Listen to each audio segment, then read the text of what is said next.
Halo. Ah, halo. Akhirnya. Finally, man. Aduh, Iya. akhirnya. Kita langsung aja kali beli ya. Oke, sip. Oke. Halo kawan-kawan, sorry ya tadi mengalami kendala. Ya. Padahal belum berbicara apa-apa sudah di-skat. Oke, langsung saja. Gilbert from Vintage Oke. Indonesia. Kita bahas dari title-nya dulu, Jerings yang keras dan dianggap berbahaya.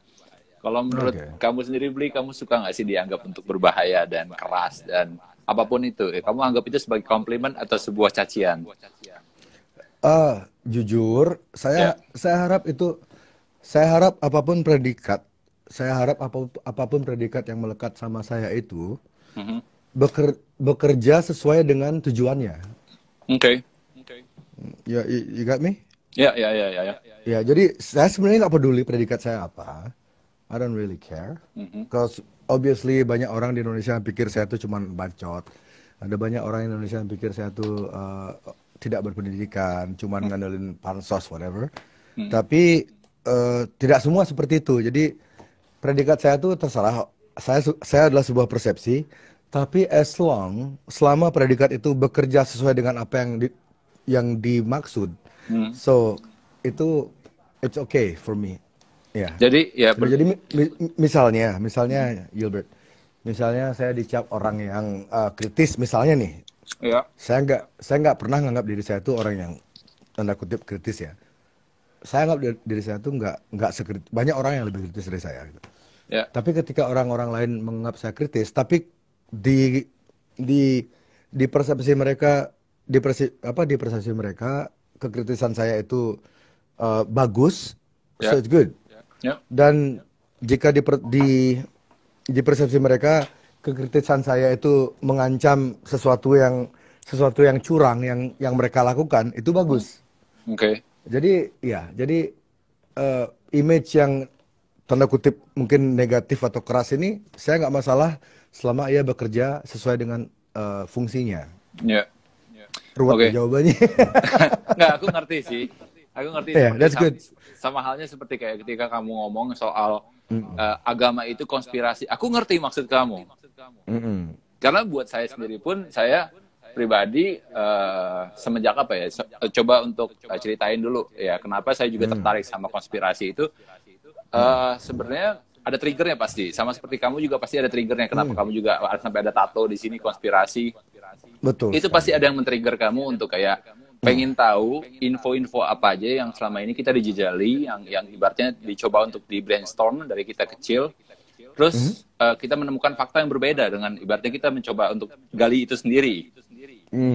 Ya kan? Jadi sebenarnya ketika kamu kemarin ngomongin soal agama itu ada konspirasi, aku ngerti maksudnya. Tapi buat banyak orang mungkin itu orang banyak beranggapan bahwa aduh, ini orang ngomong apa sih gitu kan? Karena ada juga suatu quote yang ketika kamu bisa mengendalikan sebuah agama, kamu punya sebuah pasukan. Karena memang itu yang terjadi dari zaman dulu, bener nggak? Itu bisa kita bicarakan nanti. Tapi intinya malam ini ya Gilbert ya. Begini loh. Sejak kemarin saya berbicara tentang konteks yang kita bicarakan tadi, Ya. itu menjadi sebuah gorengan untuk pihak-pihak kubu-kubu yang berniat kurang bagus terhadap apa yang saya lakukan. Ya. Jadi mereka menggoreng isu yang tadi Gilbert bicarakan, itu mereka menggorengnya sehingga sekarang ini saya yakin 100% ada narasi. Mereka memonitor semua gerakan apapun wawancara yang saya lakukan. Mereka memancing saya untuk bikin video membicarakan tentang yang kita bicarakan, yang Gilbert bicarakan tadi. Ya. Kita ingat apa yang terjadi. Saya bukan pro Ahok ya. Sekali Ya. lagi saya bukan pro Ahok. Ya. Saya tidak tinggal di Jakarta, jadi saya tidak terlalu ngerti secara dalam. Ya. Tapi ya banyak yang orang-orang sekeliling saya, orang-orang di sekitar saya, teman-teman saya dan orang-orang yang tidak saya kenal tapi mereka tinggal di Bali, banyak banget yang sudah mengingatkan saya hati-hati bicara konteks yang kita bicarakan tadi, karena saat ini kamu tuh sedang dimonitor, kamu ada salah selip ngomong sedikit, Ya. kasusmu bisa jadi seperti Ahok. Ya, Kalau ya, salah ya. ngomong sedikit, dipelintir, masuk. Dan jadi saya ingin menghindari percakapan itu kalau bisa ya. Kita Oke, hindari oke, percakapan oke. itu. Tapi intinya, Gilbert, saya yakin kita sudah sefrekuensi tentang itu. Mhm, Kita punya pemahaman yang sama. mhm, Eh, dan di kesempatan ini saya cuma ingin bilang, jika kemarin statement saya tentang konteks yang kita bicarakan tadi, mhm. yang agama itu, jika ada itu yang menyinggung perasaan siapapun orang yang beragama di Indonesia, saya nggak bilang agama apa ya. Ya. Jika statement saya kemarin itu ada sedikit menyinggung perasaan kalian, Mhm. itu kalian tidak perlu merasa apa ya? Kalian tidak Dibesar-besarkan. perlu kalian tidak perlu tersinggung karena saya tidak ada bermaksud menjelekkan agama apapun. Ya, ya, betul. Istri saya masih beragama. Ibu saya pemuka agama di Bali. Ayah saya juga rajin orang-orang sekitar saya, personil band saya, mereka semua orang-orang yang cukup taat beragama. Jadi saya tidak ada masalah apapun dengan orang yang beragama. Kemarin itu saya bermaksud hanya apa ya, sekedar kayak jangan memakai standar ganda gitu. Nggak semua hal itu bisa semudah itu. Kalau ini kalau A B B, nggak. Selalu ada area abu-abu. Jadi area abu-abu itu yang harus kita jaga komunikasinya agar kita bisa berbicara secara sehat. Oke. Jadi sekali lagi, jika ada teman-teman yang rasa teman saya tentang agama kemarin itu mungkin menyakiti hati perasaan kalian, saya minta maaf, tapi saya tidak ada bermaksud merendahkan agama apapun karena orang-orang sekitar saya semua beragama. Saya menghormati orang yang beragama. Saya agnostik. Ya. Saya percaya semesta, saya percaya Tuhan, tapi saya memilih untuk percaya semua agama dan tidak terlalu fanatik terhadap agama apapun. Ya. Jadi, I have respect for all the religious people. It's okay. That's It's good. all good. That's good. Oke, Oke. begitu. Oke, Let's kita go. balik lagi. Apa yang men-trigger kamu untuk kayak kamu menyukai konspirasi ini gitu sampai kamu ada tato di dada situ? Karena pasti ada triggernya kan? Trigger, oke. Sekitar tahun 98. Oke, let's say, I think the trigger is punk rock ya. Kalau Oke. disimplifikasi lagi, Ya. triggernya itu ya punk rock. Jadi saya dari 95, dari 95 sangat aktif mendengarkan musik-musik punk, sangat maksudnya ngulik istilahnya. Jadi baca-baca lirik, mencoba memahami apa yang mereka suarakan segala macam. Jadi dan di sana mengerucut ya. Jadi mungkin karena sebagian besar band-band punk yang saya dengarkan tuh memiliki visi yang sama. Jadi pola pikir itu mengerucut dari sekian band yang saya dengarkan tuh sepertinya ada sebuah pola gitu, seperti ada sebuah alur. If you are punk, then you have to, you don't have to, kamu nggak harus mengikuti jalan ini. Tapi if you're a punk, this is the choice, ini pilihannya, kamu menjadi punk political atau menjadi punk senang-senang atau menjadi punk yang radikal gitu. So saya sepertinya lebih cocok dengan punk yang agak political tapi ada senang-senangnya dikit. Jadi makanya saya mendalami dua culture kan. Saya mendalami culture rockabilly dengan segala estetikanya, dengan segala remeh-temeh style fashionnya. Tapi di satu sisi juga saya suka band punk seperti Bad Religion, seperti NoFX yang mereka banyak menyanyikan tentang government gitu.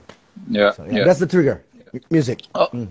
Oke. Terus jadi semenjak tahun 98 itu kamu you try to dig in apa yang terjadi, kayak nggak semata-mata apa yang disuguhkan sama media, mass media itu kamu telan mentah-mentah. Sebelum 98 maksudnya apa, setelah 98? Nggak, setelah 98. Oh, kalau saya lupa apa triggernya, tapi yang saya ingat, saya sejak tahun 97 itu saya memang tidak pernah nonton TV. Jadi 97 saya di kamar saya, kan saya dikasih TV warisan gitu dulu, TV zaman dulu yang bentuknya culun tahun 80-an gitu. Saya punya TV itu, tapi sejak tahun 97 sejak Reformasi. tahun 97 era reformasi, betul sekali. Sejak saya di band punk itu, sejak saya baca-baca buku tuh, saya nggak pernah nonton TV sejak tahun 97. Jadi ada TV di kamar. Jadi I wish I have saya berharap saya punya bukti fotonya, karena because this is true. Jadi dulu itu saya di kamar saya tuh ada TV, tapi layar TV-nya tuh dipenuhi dengan stiker, stiker-stiker dan pang gitu, stiker-stiker Tutupin bikinan semua gitu sendiri. layarnya. Iya, iya, Oke. itu sok rebel banget. Enggak, tapi itu benar sih Bli. Kayak maksudnya maksud aku gini ya. Semenjak tahun 98 itu aku SMP, jadi kerusuhan dan segala macamnya. Yang dimana kita dari SD sampai SMP itu kita dijajali sebuah apa brainstorm yang ibaratnya setiap tanggal 30 September kita harus nonton film G30 SPKI. Benar nggak sih? Betul, Iya kan? iya betul sekali. Dan Sampai setelah sekarang sepertinya ya, masih ya. dan setelah itu yang menjadi menarik buat saya adalah ketika waktu itu saya masih SMP. Sampai akhirnya sampai detik ini pun saya menarik buat saya untuk membaca, untuk trying, untuk cari fakta-fakta yang ada, apa sih yang terjadi saat itu. Dan itu menurut saya itu menarik karena selama ini kayak kita coba untuk dijejelin kayak suatu hal yang memang faktanya belum tentu itu benar gitu. Iya, Dan itu yang menjadi betul sekali. dan itu trigger buat saya untuk kayak saya mencari sebuah info itu nggak based on apa yang media sampaikan. True. Itu trigger buat saya. Sampai terjadi kayak tahun 2013 kalau kamu masih ingat, terjadi sebuah kejadian yang waktu kita manggung bareng di 2013 dan vokalis saya kesiram air keras. Iya, iya, iya. Ya, itu aku coba untuk Connecting the dots. Ya, connecting the dots. Jadi itu kejadiannya kalau menurut saya sangat janggal. Sangat janggalnya gini. Itu kita kejadian di Malang. Betul, betul. Ya kan kejadian di Malang. 2013 apa 14 ya? 2013. Oke. 2013. Jadi aku cuma mau cerita sedikit ya. Kenapa aku juga kenapa tertarik untuk kayak aku ngikutin timeline kamu, aku ikutin apa yang kamu posting dan mencoba untuk kayak gali sendiri dari sources yang kamu coba untuk sampein. Dan kalau menurut aku, kita dikasih nalar, kita dikasih otak sama Tuhan untuk kita berpikir. True. Ya kan, untuk kita mikirkan kayak ini bener atau enggak nggak sih? Maksudnya dari semua kejadian yang ada kita trying untuk connecting the dots. Maksudnya sesimpel bahwa apa yang kamu sampein nggak membuat aku kayak menjadi merugikan diri aku. Ketika misalkan mau pergi ke beli rokok, beli makanan, itu nggak harus pakai APD, nggak harus menakut-nakuti aku. Iya nggak sih? Aku sesimpel manfaatnya buat aku itu aja sih. Dan aku pun masih belajar untuk kayak sampaikan ke orang-orang sekitar bahwa apa sih menurut kamu kayak COVID ini seperti apa sih? Jadi kalau menurut aku manfaatnya buat aku sampai sejauh itu.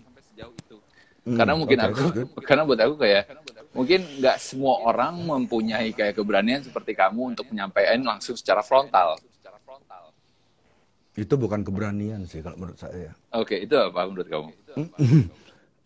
Mungkin ketololan mungkin. yang diperlukan. Oke. In the world of the saints, maksudnya ketika seluruh dunia dikelilingi oleh orang-orang yang waras, maka kewarasan itu akan menjadi kegilaan. Jadi perlu satu orang gila agar orang waras ini tahu kalau dia itu waras gitu. Jadi kalau semuanya waras, everything is gonna be insane karena nggak ada stabilizernya. There you go. Iya. Make sense. Terus, oke, sejauh ini temen di band itu mendukung atau gimana, Bli?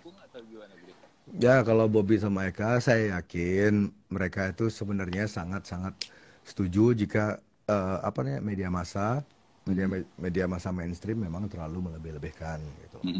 Tapi kalau misalnya untuk mengikuti jejak saya, untuk ngulik, mengikuti apa yang saya akan memakai singkatan-singkatan aja ya supaya kita lagi ya. Jadi untuk misalnya pilihan kawan-kawan band saya untuk mengulik TK ini, TK, T dan K, ini mereka kan bukan orang bodoh, jadi mereka mungkin tahu konsekuensinya seperti apa. Jadi dan mereka juga punya prioritas sendiri kan, mereka punya family, mereka punya orang-orang yang mereka sayangi segala macam. Jadi ya mereka harus banyak berkompromi dan saya hargai itu karena itu kan privasi orang gitu.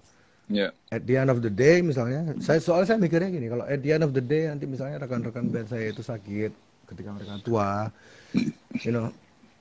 yang merawat mereka sudah pasti istri-istri mereka atau orang-orang yang mereka sayangi. Betul, Jadi, betul. ya, jadi saya menghormati itu. Jadi kalau misalnya mereka berdua sepertinya tidak mengikuti apa yang saya lakukan, itu saya tidak bisa nyalahin mereka. Ya, ya, ya. Saya Tapi, setuju sih. tapi at least kita semua bertiga setuju. Media mainstream melebih-lebihkan dan rakyat seharusnya tidak setakut ini gitu. Ya, udah oke. Kalau boleh aku cerita, itu yang aku alamin ketika waktu tahun 2013, yang waktu aku sebenarnya kayak aku setuju dengan apa yang kamu suarakan. Ya, I know. Balik tolak reklamasi dan Betul. Dan Gilbert kan sempat melakukan bukan cuma ngomong tapi you post the photo. Yeah. Saya I wore ingat that waktu t-shirt itu, yang waktu itu kita manggung di Singaraja. Aku ingat sih. Ya, saya ingat Gilbert itu melakukan itu tanpa saya minta, tanpa kami minta, kamu minta sendiri, dan itu that's the respect that yang susah itu loh ditemui sekarang di Dan era itu sekarang ini. Dan itu bukan semata-mata karena aku memang kayak aku ngefans sama kamu atau ngefans sama SID, tapi karena saat itu memang aku berusaha untuk mencari faktanya sendiri. Bahkan sampai waktu itu kayak waktu kita manggung di Singaraja pun ada salah satu aktivis ikut kami, terus udah gitu kita ngobrol banyak di situ. Dan maksudnya info-info yang aku dapat itu saat itu soal reklamasi, bahwa aku menemukan kejanggalan. Emang, betul. Dan sampai akhirnya klimaksnya itu adalah seminggu setelah aku manggung di Singaraja itu terjadi peristiwa vokalisku disiram air keras. Sampai akhirnya kita memilih bahwa oke, kita nggak ikut-ikutan untuk ke ranah itu, karena memang pertimbangannya adalah memang tadi kamu sebutkan bahwa kecuali kalau aku solo artis. Iya, betul. It's heavy. Banyak faktor yang memang menjadi pertimbangan untuk aku. Terlebih kalian juga tinggal di Jakarta, Ya. Sangat dipahami sih. Dan maksudnya yang aku pengen nanya sedikit sih soal kayak apa yang kalian perjuangin sampai saat ini gitu. Yang ketika kemarin ada ketok palu bahwa reklamasi dihentikan dan ternyata dilanjutkan. Ketika itu dihentikan, rasanya apa sih? Oke, the first time pertama kali itu jadi ini reklamasi itu sempat dihentikan itu ada lebih dari 3 kali.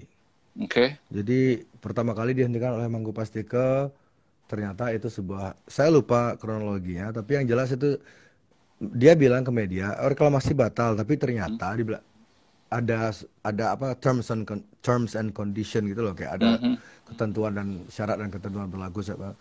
Akhirnya lanjut lagi, terus gubernur selanjutnya juga melakukan beberapa hal serupa, dibatalkan tapi ternyata lanjut lagi. But at least tapi ketika menjawab pertanyaan Gilbert, apa yang kamu rasakan? Yang ketika gubernur pertama kali menyatakan batal itu tentu saja karena ini pertama kali kan, kami semua senang gitu loh. Ya. Gembira lah gitu. Ini terima kasih itu. Tapi nggak selang berapa hari ternyata ada gini lagi, berita baru lagi, kami kecewa. Setelah kekecewaan yang pertama itu, jadi setelah itu dibatalkan lagi itu, kami senang, ya sedikit lega, tapi rasa skeptis itu nggak bisa hilang gitu. Jadi perasaannya itu seperti itu jawabannya. Oke. Sekarang pengen nanya balik ke soal keadaan COVID ini gitu ya. Kamu coba untuk sampaikan bahwa Bill Gates, Rothschild, sampai aku pun ikut nonton yang video yang di YouTube yang kamu share itu, yang ketika kamu mau nonton itu harus ada konfirmasi, bukan cuma sekedar umur gitu. Betul. Coba Gilbert ngomong pakai inisial aja ya. Jangan disebutin namanya ya. Karena voice recognition udah diterapin di Indonesia. Gini programnya. Jadi mereka punya algoritma suara. Kalau ada beberapa instansi atau nama kanal berita, nama beberapa orang yang tidak boleh diucapkan oleh orang-orang tertentu. Kalau misalnya saya orang pro WHO atau saya orang pro PBB, saya akan boleh bebas berbicara seperti itu. Tapi kalau misalnya saya berseberangan dengan orang-orang yang tadi, saya akan disensor kata-kata itu. Iya. Jadi pakai singkatan aja, nggak apa-apa. Oke. Saya pengen tahu, gue pengen tahu seberapa, maksudnya sejak kapan kamu coba cari tahu soal si R, si BG, dan teman-temannya itu sejak kapan? Semenjak COVID ini atau semenjak? Sudah dari lama. Jadi kamu sedang membicarakan yang 1% berarti kan? Iya. Ya. Jadi dulu tahun saya bikin tato ini 99, 98 kan 97, 95 pertama kali kenal punk rock tuh. Ya. Jadi mulai tertarik sama dunia konspirasi. Terus 97 ketemu bukunya Noam Chomsky. Ya. Noam Chomsky itu seorang aktivis, humanis, whatever, penulis, jurnalis, ekonomis juga. Jadi dia, saya baca buku itu. Jadi di sana saya sedikit kebuka, tapi waktu itu saya masih muda kan, jadi masih liar gitu loh. Jadi tapi intisari dari buku itu adalah dunia ini dikuasai oleh 1% gitu. Jadi ada segelintir kelompok nah, namanya deep state atau shadow government. Jadi mereka tuh pemerintah di atas pemerintahan. Mereka yang mengontrol kelangsungan peradaban sudah lama, bukan cuman tahun itu atau tahun ke depannya, tapi sudah at least 100 tahun yang lalu gitu. Jadi itu buku itu yang membuka saya pertama kali untuk mengenal konspirasi. Akhirnya karena itu sangat menarik, saya bikin tato konspirasi di dada karena saya ngerasa ini hal yang jarang dibicarakan di Indonesia. Waktu itu saya malah mikir, di Indonesia ada nggak ya orang berpikir orang yang tahu tentang hal-hal kayak gini gitu. Lalu apa namanya, bikin tato, terus 2001, 2000 Bom Bali 2002 ya. 2002 Bom Bali itu awalnya saya mengikuti narasi global yang terjadi di Indonesia, yang terjadi di dunia. Jika Bom Bali itu dirancang atau didesain oleh kelompok bla bla bla bla. Tapi setelah makin lama saya ikuti, ternyata banyak sekali opsi-opsi perspektif lain di kasus Bom Bali itu. Di sana ketertarikan saya terhadap konspirasi teori itu makin mengental gitu loh. Jadi kayaknya apa yang diberitakan di majalah, di website juga, waktu itu kan website juga baru-baru tuh, baru-baru ada 98. Jadi apapun yang yang kita baca tuh belum tentu benar. Ya, betul. Jadi pengentalan beberapa situasi. Ya, jadi ketemu buku Chomsky, habis itu ketemu bukunya Nietzsche ngaruh juga sih, bukunya Nietzsche yang ada kutipan God is dead, Tuhan sudah mati, itu yang ngomong Friedrich Nietzsche ya, bukan saya, itu kutipan bukunya dia. Jadi itu buku itu lalu kayak membuat saya berpikir, oh ternyata dunia ini tidak seperti yang digambarkan oleh apa yang disajikan ke kita gitu. Ya. Oke, berarti semenjak tahun itu ya. Dan semuanya itu connect gak the dots, kayak siapa orangnya ini dan itu? Iya, yang menarik dari TK ini adalah seberapapun dalamnya kamu menggali, seberapapun dalamnya kamu mencari akar-akar semua permasalahan ya. Tapi ketika kamu follow the money, jadi rumusnya gampang banget sih sebenarnya. Kalau kamu ikuti distribusi alur uang ya, pola uangnya, just follow the money, kamu akan bertemu dengan nama yang itu aja. Oke. Di ujungnya tuh, kalau kamu gali-gali beneran gali ya, ini duitnya kemana, ini kemana. Akhirnya kamu akan ketemu dengan nama-nama yang sama, dan nggak mungkin tuh semua fenomena di dunia ini ketika kita logikakan, lalu kita cari search, riset mendalam, masa ending-endingnya ke nama-nama yang itu aja, sekelompok orang-orang itu aja. Iya, oke. Ya, itu kebetulan. Kalau dibilang kebetulan sih nggak mungkin, karena terlalu sering. Jadi itu lebih kepada sebuah alur atau pola. Oke. Sekarang gini, perjuangan yang kamu perjuangin kemarin pas saat reklamasi itu di tahap nasional. Dengan fakta-fakta yang kamu memang itu, oke, menurut aku itu benar, gitu kan. Sama halnya juga dengan TK ini, fakta-fakta yang kamu coba untuk gali itu benar. Perjuangan kamu mau sampai sejauh mana untuk kayak apa yang kamu pahami? Ya, mungkin ini loh. Kalau saya lihat kan, seperti yang saya omongin tadi sebelumnya, dalam setiap skema yang punya hidden agenda, yang punya agenda-agenda rahasia gitu, cara membongkarnya itu sangat simpel. Follow the money, ikutin uangnya. Dan skema COVID ini, kalau kamu follow the money, itu semua ujung-ujungnya itu ke farmasi, vaksin. Jadi jika kita hendak melawan atau jika kita hendak memenangkan pertempuran ini, jangan sampai kita dibawa ke situasi kita harus menerima vaksin. Oke.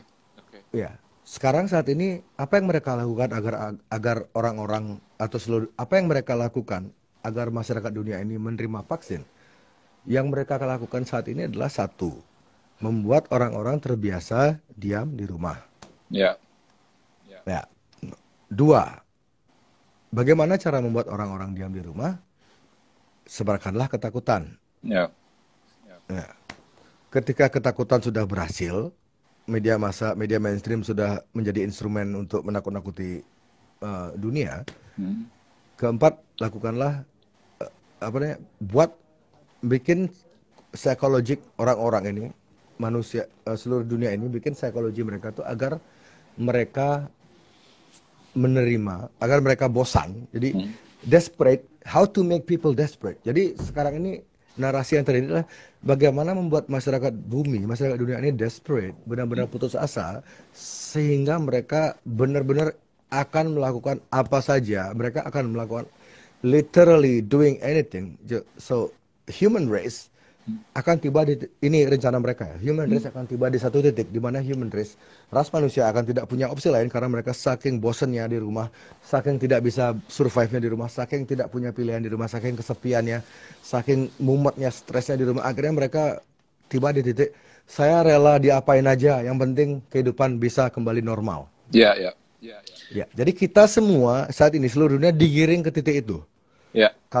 Kemerdekaan kalian diambil, kebebasan berekspresi kalian disikat, semua disikat pokoknya. Kamu hak-hak asasimu sebagai manusia itu sedang diambil, tapi kalian tidak sadar karena yang mereka pakai sebagai bungkus, yang mereka gunakan sebagai bungkus untuk melakukan itu semua adalah virus. Jadi ya, virus ini kan nggak kelihatan. Ya. Itu. Daripada mereka memakai tentara untuk nakut-nakutin kita, mereka memakai hal yang tidak terlihat, because mereka memakai media mainstream yang langsung nyerang ke TV-TV kita, langsung nyerang ke handphone kita. Mereka tidak perlu tentara, tidak perlu ormas. Dan itu mereka lakukan terus-menerus. Jadi sekarang ini kita digiring ke narasi, semua selebriti juga sudah, selebriti-selebriti internasional mereka juga terlibat di skema ini. Mereka sudah dikondisikan untuk mensupport skema ini, entah mereka dibayar atau dijanjikan hal yang saya nggak tahu. Yang jelas mereka terlibat di skema ini, mereka menggiring opini dunia. Ini kenapa orang-orang tiba-tiba Pangeran Charles, Tom Hanks, Idris Elba, beberapa selebriti Indonesia juga banyak yang selebriti kelas B juga yang tiba-tiba berbarengan mengaku kena COVID. Atlet NBA, atlet bola yang notabene sehat, yang mereka tuh tiap hari latihan, physical mereka juga kena. Ini kan signalnya jelas banget ini. Kenapa mereka memilih selebriti? Karena masyarakat umum akan berpikir selebriti itu orang-orang yang jarang ngumpul di keramaian. Selebriti nggak mungkin antre di pasar atau di bioskop. Mereka pasti dapat premium service. Kenapa beberapa tokoh olahraga, selebriti olahraga, atlet yang terkenal mereka mengaku kena COVID ya agar masyarakat berpikir atlet aja yang setiap harinya olahraga, yang sehat segar bugar seperti itu mereka bisa kena, apalagi saya. Ngerti nggak? Jadi satu, kamu dibuat percaya kalau orang yang jarang ketemu sama orang lain, orang yang tidak berdekatan dengan orang lain, dia aja bisa kena loh. Tom Hanks bisa kena, apalagi kamu. Oke, masyarakat takut. Kedua, tapi kan kalau saya sehat nggak apa-apa. Apa? Kamu lihat itu. Ngerti nggak? Jadi kalau masyarakat itu melawan dengan persepsinya. Tapi kan saya sehat. Ini kan virus ini cuma untuk orang-orang yang sakit. Lihat itu atlet-atlet NBA, lihat tuh atlet bola, mereka ada yang kena juga. Patahlah kan argumen masyarakat itu patah kan? Oke, akhirnya mereka berpikir, wah, orang yang seperti itu aja bisa kena, apalagi saya. Itu efek how it kills your mind. It's so magnificent, Itu kuat banget, it's so strong. Itu menghancurkan mental. Jika kamu nggak ngerti pola-pola kayak gini, jika kamu nggak mempelajari pola-pola kayak gini, misalnya anggaplah orang yang awam gitu, mentalmu itu ketika kamu mendengar berita seperti itu, semua selebriti dunia kena, semua politisi dunia kena, selebriti lokal juga ada kena, kamu tuh pasti akan ketakutan. Betul. Pasti. Kalau kamu orang normal yang tidak mempelajari TK, kamu akan sangat ketakutan karena kamu nggak ngerti kan Ada apa ini? Dan sudah menjadi sifat dasar manusia, is the nature of humans, ya. We all human. Kita semua manusia ini, kita selalu takut. Manusia selalu ketakutan terhadap hal apa yang, sorry saya ulang ya. Manusia selalu ketakutan terhadap hal yang mereka tidak ketahui. Humans are always scared of the unknown. Jadi ketika manusia ini tidak tahu apa yang mereka lawan, mereka tidak tahu siapa musuh mereka, mereka akan bertahan, mereka akan survive, mereka akan mencoba melewati masa-masa sulit ini dengan solusi yang salah. Itu yang terjadi di Indonesia. Setuju. Masalahnya A diselesaikan dengan solusi D.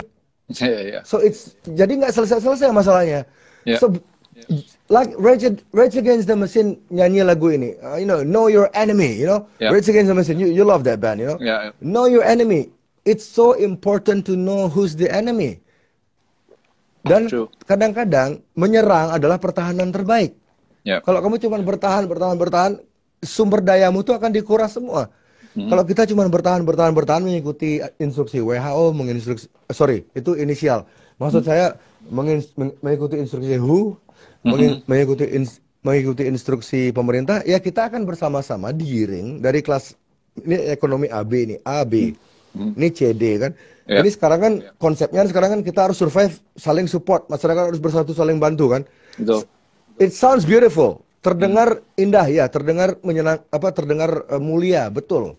Terdengar heroik, iya. Tapi secara realita jika pola itu dilakukan terus-menerus, AB membantu CD, AB membantu CD. You understand kan? AB CD ya. Golongan. AB membantu CD, AB membantu CD. Itu dia akan lama-lama akan kurvanya begini. Dan semua akan jatuh. Semua akan menjadi D. Karena tidak ada pertambahan uang, tidak ada pertambahan uang. Tidak ada pertambahan nominal. Uang yang segitu-segitu aja diputer dengan orang yang sama, dengan jumlah yang sama. Akhirnya barang semua turun, lalu runtuh bareng. Ketika semua sudah runtuh, mereka semua akan desperate. Mereka semua akan berpikir, bagaimana caranya agar seperti dulu lagi? Bagaimana caranya agar seperti dulu? Oh, gampang kok, tinggal disuntik aja, normal lah semua. Dan si BG sejak minggu lalu keluar di semua media mainstream dengan yakinnya, dengan percaya dirinya dia bilang, vaksin ini adalah solusi terakhir. Vaksin ini adalah solusi terakhir. Vaksin ini adalah solusi terakhir. Lalu dia timpali dengan jika manusia ingin peradaban seperti dulu lagi, vaksin ini adalah solusi terakhir. Jika kalian ingin normal lagi, vaksin ini adalah solusi terakhir. Berapa banyak kebetulan yang harus kamu misalnya kalau orang punya nalar itu kan udah jelas banget ini orang ngomong tentang depopulasi, ngomong tentang vaksin belasan tahun yang lalu dia udah keluar tentang vaksin. Lalu dia orang yang pertama menekan WHO untuk mendeklarasi status pandemi kan, dia orang pertama yang menekan WHO. Dia donatur tertinggi di WHO saat ini setelah Amerika memotong donasinya untuk WHO 2 minggu lalu. Orang itu sekarang si BG ini menjadi donatur tertinggi di WHO dan korporat industri farmasi yang mengerjakan vaksin ini, Gavi namanya. Gavi adalah donatur keempat tertinggi di WHO, di WHO. Jadi sekarang kita tahu kan dari sana sudah kelihatan follow the money. Kita udah kelihatan WHO itu siapa yang kontrol tuh. WHO ini dikontrol oleh orang yang pertama kali menyarankan pandemi. WHO itu dikontrol oleh orang yang pertama kali memaksa WHO mengeluarkan status pandemi. Orang yang pertama kali ngomong tentang vaksin bertahun-tahun. Orang yang mematenkan virus ini dipatenkan oleh orang ini. Orang yang bikin microchip dengan kode 666. Ya, it's like itu bukan kebetulan, itu pola. Dan kalau kalian masih anggap itu semua kebetulan, ya kalian salah satu orang yang berhasil ditipu berarti. Iya. Saya setuju dengan itu kayak saya juga baru nonton seorang peneliti dan dokter yang mungkin di-share lewat Instagramnya Konspirasi Teori atau aku lupa nama akunnya. Yang saya takuti sih seperti ini sih. ketika kita disuruh dirumahkan, memakai masker dan segala macam, apa namanya, harus cuci tangan dan segala macam itu, yang sementara kayak sebenarnya kita diciptain Tuhan itu kita diberikan satu imun tubuh, yang ketika sebelum ada pandemi ini, kita juga setiap hari ketemu dengan orang-orang nggak kita kenal, kita menyentuh kayak apapun itu di sarana publik, itu udah pasti ada virus. Tapi kita nggak kenapa-napa karena kita punya imun tubuh. Tapi ketika kita dirumahkan seperti ini, dijaga segala macam ya, yang secara nggak langsung, secara logika adalah kita ditekan secara imun tubuh kita itu, kita dilemahkan. Betul sekali. Dan nanti ketika ada gelombang kedua, ketika segala sesuatunya udah kembali normal, terus kita boleh keluar, dan ketika virus itu nyerang kembali, itu dampaknya itu lebih berbahaya ketika dibanding gelombang yang pertama. Dan itu yang saya takutin sebenarnya. Dan itu sangat masuk akal menurut saya. Jadi, tapi ya kita nggak bisa berbuat apa-apa karena baru juga ada keluar undang-undangnya, ketika kita keluar nggak pakai masker atau apapun itu kita kena denda. Iya. Ya, tapi satu sisi saya pun juga mempunyai konsiderasi bahwa saya masih tinggal sama orang tua yang dimana mereka udah cukup rentan terhadap ini, dan itu yang menjadi konsiderasi saya sih sebenarnya. Ya, of course. Ya kan, gitu loh. Nah, kadang-kadang yang menjadi masalahnya adalah ketika kamu mengetahui sebuah kebenaran, mengetahui sebuah fakta yang memang kayak, wah, ini nggak benar seperti ini, dan itu harus kayak kita harus kompromi dengan lingkungan yang ada. Itu yang menjadi permasalahannya, gitu loh. Dan kayak perjuangan yang, ya bukan perjuangan sih, maksudnya hal yang bisa saya lakukan adalah memberikan kayak syukur-syukurnya gitu, puji Tuhan bahwa orang tua saya tipikal orang yang memang kayak mereka lumayan kayak nggak apa ya, fakta yang diberikan oleh media itu mereka telan-telan begitunya. Mereka coba untuk kayak mencari sendiri juga gitu. Jadi orang tua saya itu orang tua yang memang mereka kayak cukup apa ya, terbuka pola pikirnya gitu. Open minded ya. Iya. Nah, kalau kamu sendiri menyikapi gimana? Kayak kalau di Jakarta sendiri kan kayak udah ada regulasinya, ketika kalau lo nggak keluar pakai masker, itu kita kena denda 100.000 atau berapa, aku lupa. Kalau di Bali udah sampai seperti itu belum? Mulai tanggal 15. Mulai tanggal 15 akan diberlakukan namanya, tapi hanya di Denpasar, hanya di kota Denpasar. Itu namanya PKM, pembatasan kegiatan masyarakat. Jadi itu kayak itu semacam PSBB, cuman dengan apa ya, kearifan lokal mungkin. Okay. Kuncinya begini, makanya ini loh, ada alasan kuat kenapa manusia itu coba diseragamkan oleh media. Ya, ada alasan yang kuat kenapa kita dibuat seragam, kita dibuat mempunyai opini yang sama oleh media. Ya, tujuannya itu adalah ketika tiba di fase-fase istimewa seperti saat ini, otoritas lebih gampang mengontrol masyarakat, karena semua masyarakat otomatis ketika kita punya persepsi yang sama terhadap apapun, kita lebih gampang dikontrol kan. Nah, ya, jadi kalau kita sudah punya pemahaman seperti itu, jadi demografinya jelas, musuh kita adalah media, karena media yang membuat kita menjadi terjajah oleh sistem. Dan menyikapi misalnya gini, kayak orang kan banyak juga kan orang-orang tua, maksudnya di posisi Gilbert tuh banyak di Indonesia, pasti saya yakin hidup bersama orang tua yang usianya sudah di atas 60-an.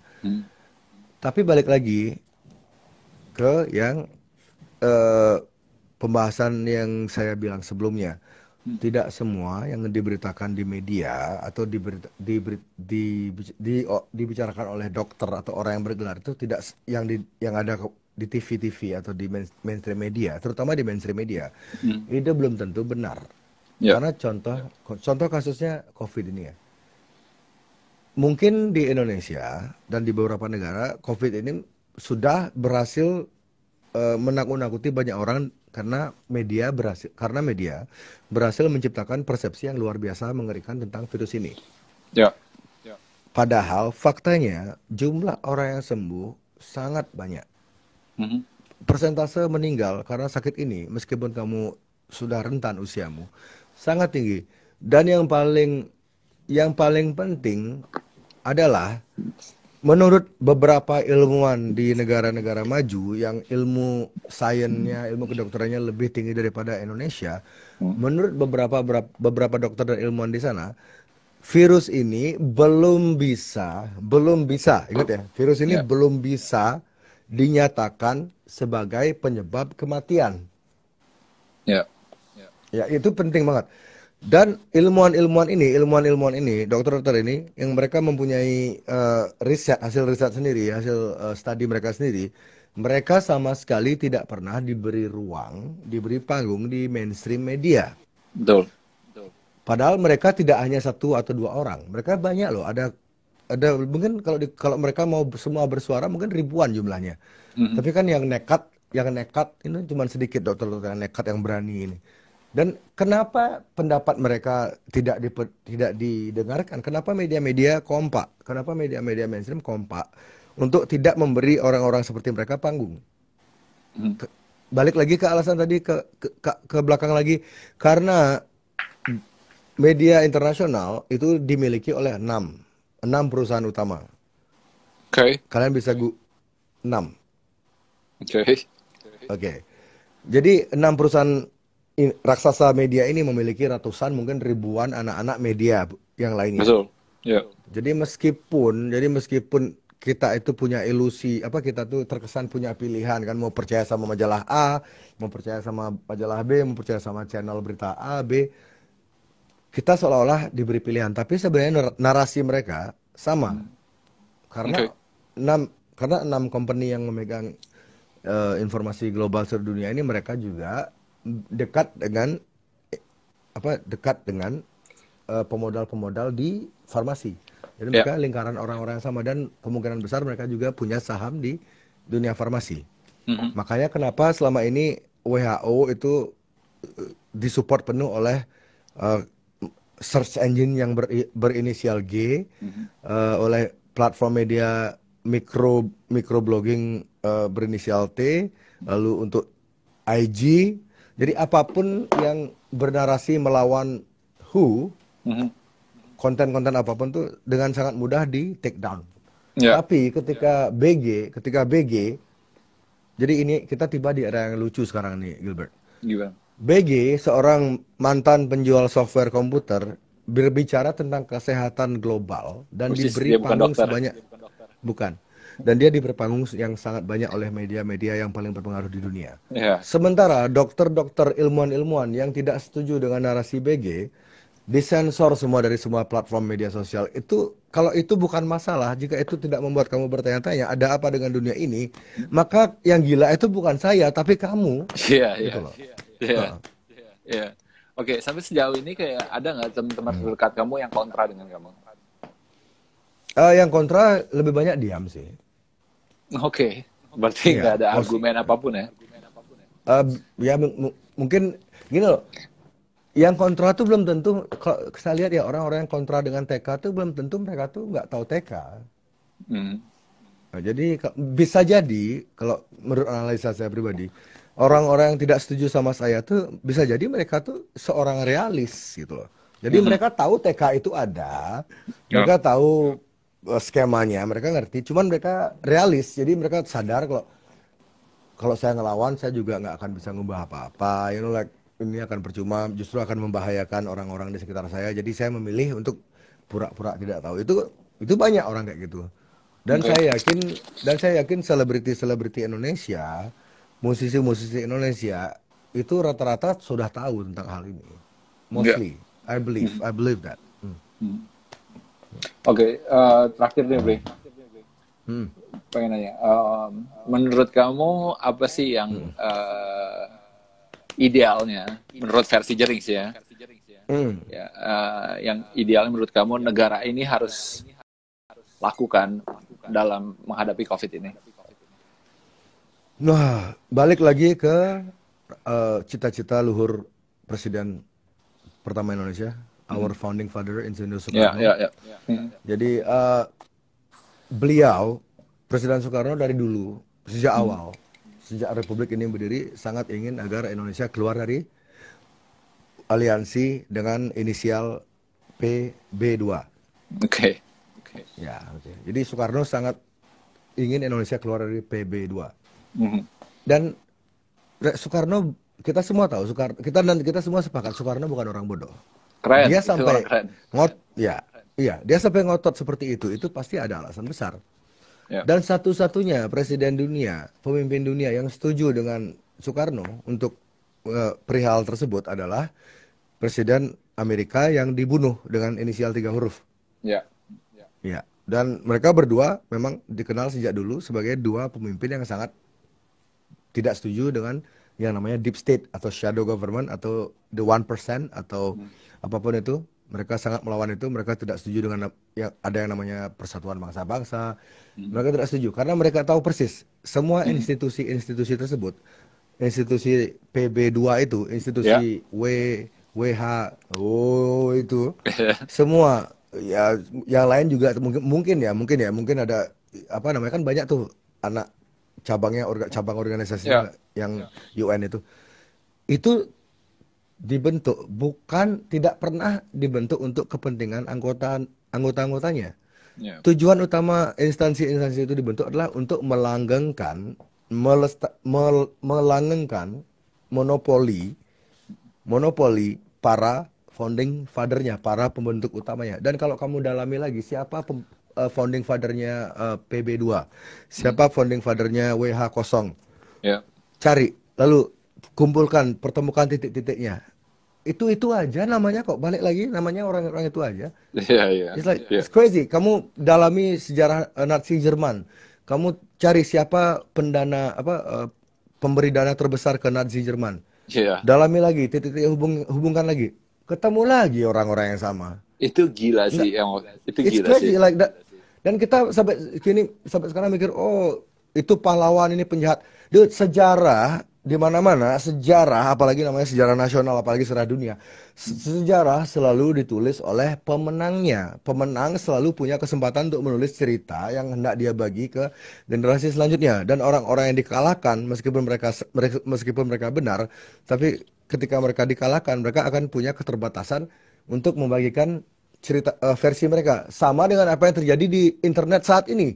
Mhm, Pemenang para gangster-gangster lembah Silicon ini, the Silicon Valley gangster, ya, mereka ya, kan yang mereka raksasanya sekarang. Jadi mereka pemenangnya sekarang. Jadi terserah mereka mau bikin narasi masa depan tuh kayak gimana. This is yep, my history. This is the history that kalian harus percaya. Jadi mereka punya hak semua itu. Ketika ada orang-orang kecil yang tidak sebesar mereka, tapi mereka belum tentu salah. Mereka punya kebenaran yang bisa dipertanggungjawabkan. Ketika mereka hendak mewariskan kebenaran itu, ketika mereka hendak mengabarkan kebenaran versi mereka, akan disikat. ya, Karena yang memegang sirkulasi berita, yang memegang sirkulasi sejarah itu adalah orang-orang yang kuat, yang menang, mhm, yang kaya, yang punya banyak duit, yang punya banyak ya, tentara. You ya, know, so this is what happened. Itu yang terjadi sama kita sekarang. ya, Jadi ya, apa namanya, sejarah selalu ditulis oleh para pemenang, dan para pemenang yang akan menentukan masa depan karena mereka tahu caranya membentuk persepsi. hmm. Berarti secara nggak langsung saya coba boleh simpulin kalau memang versi ini yang harus pemerintah lakukan versi Jerings ya. Mm-mm. Berarti ibaratnya fuck off with WHO itu, dan kita Ya, coba untuk kayak cari fakta sendiri. berdikari.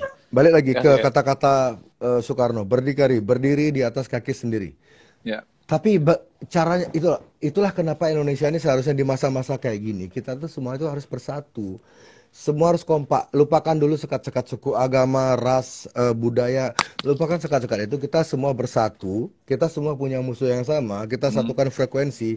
Usir penjajahan ini, selesaikan penjajahan ini. Besok bisa, jika Indonesia udah kompak nyatu, besok bisa kok beres kok. Makanya saya bilang tadi kan, jika ada kawan-kawan yang merasa tersinggung dengan statement saya tentang agama, saya minta maaf, tapi saya tidak ada bermaksud menyinggung agama apapun. Saya tidak ada menyebut agama apapun.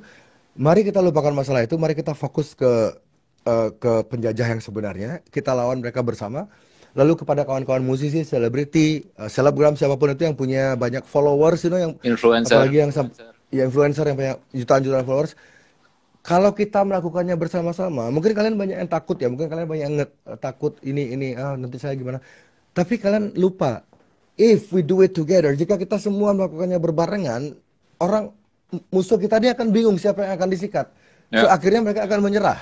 Ya. Itu. Jadi kalau justru makin dikit yang melakukan ini, makin besar kemungkinan mereka menang. Tapi kalau kita melakukannya bersama-sama, konsisten, mereka akan mikir, mereka akan mundur karena orang Indonesia sudah punya kesadaran dan kita bisa menjadi seperti Taiwan, kita Ya. bisa menjadi seperti Aceh bersih total tuh semua tuh. Karena Ya. the reason I don't know, mungkin kalian bisa cari sendiri. Ya. Ya. Maksudnya Indonesia ini sangat bisa, kita sangat bisa menang tanpa kita sangat bisa melewati masa-masa susah ini tanpa vaksin, karena banyak studi yang membuktikan virus ini tidak seberbahaya yang dikatakan media. Elon Musk orang yang tidak bodoh, dia genius. Dia terang-terangan beberapa kali, bukan cuma sekali dua, tapi lebih dari 5 kali dia bilang di sosial medianya, di wawancaranya dia bilang COVID ini tidak seberbahaya yang diberitakan. Kita harus merdeka, berikan orang-orang kemerdekaan mereka lagi. Elon Musk yang bicara seperti itu. Jadi bukan cuma saya nggak halu, Elon Musk nggak halu. It's possible, itu bisa dilakukan asal kita satu frekuensi semua. Karena saat ini kita tuh diserang oleh rasa takut, kita ditakut-takuti, kita dilemahkan, kita dibikin ketakutan. Dan itu ketika orang ketakutan, mereka akan gampang menyetir persepsi kita. Iya. Oke, Bridgerings. Oke, bro. Thanks a lot buat. Ya. Kecuali kalau kamu ada sesuatu yang pengen kamu sampaikan lagi. Ya, enggak sih, itu aja cukup. Jadi saya cuma berharap gini, semoga kita bisa kompak berbarengan, karena yang bisa mengalahkan semua ini cuman the people power, you know. Saya nggak mengutip dari ucapan siapa ya, ini emang di dunia aktivisme kalimat people power itu memang sangat lumrah digunakan, karena memang untuk melawan kekuatan mereka ini kecil, jumlah mereka sedikit, cuman mereka sangat punya duit, sumber daya banyak, uang yang banyak. Tapi jika semua orang paham, semua orang sadar, dan kita punya persepsi yang sama terhadap mereka habis.